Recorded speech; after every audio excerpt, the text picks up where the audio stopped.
முதல்வர் இந்த ஆண்டு அந்த கூட்டத்தில் கலந்து கொண்ட பிறகு முதல்வரை சந்திக்கின்ற போது கூட தமிழகத்திற்கு மறுக்கப்படுகின்ற தேசிய கல்விக் கொள்கையை ஏற்றுக்கொள்ளாததால் நிறுத்தி வைக்கப்பட்டிருக்கின்ற கல்வி உதவித்தொகையை திரும்பத் தர வேண்டும் என்று தான் வற்புறுத்தி வந்திருக்கின்றார்.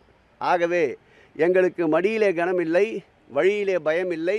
மற்ற இயக்கத்தை போர் சுற்றி வந்து பின்புற வாசல் வழியாக பாஜகவோடு கள்ள உறவு வைத்து கொள்ள வேண்டிய அவசியம் திராவிட முன்னேற்ற கழகத்திற்கு இல்லை. நேற்று முளைத்த காளான்களுக்கெல்லாம் இன்று நாங்கள் பதில் சொல்ல தயாராக இல்லை. களத்துக்கு வரட்டும். அவர்கள் எந்த வகையில் அடிக்கின்றார்களோ அதைவிட 100 மடங்கு வேகமாக ஒரே அடியில் பிடரியை சிலுக்கின்ற வண்ணம் அடிப்பதற்கு திராவிட முன்னேற்ற கழகம் களத்தில் தயாராக இருக்கின்றது. ஏதோ ஒரு நாள் அறிக்கையில் ஏதோ ஒரு நாள் ரோட் ஷோ செய்துவிட்டு செல்லுகின்ற முதல்வர்களை எங்கள் முதல்வர் அனுதினமும் மக்களோடு மக்களாக பயணிக்கின்ற முதல்வருக்கு 2026ஆம் ஆண்டு மகுடம் சூட்ட தமிழக மக்கள் தயாராக இருக்கின்றார்கள்.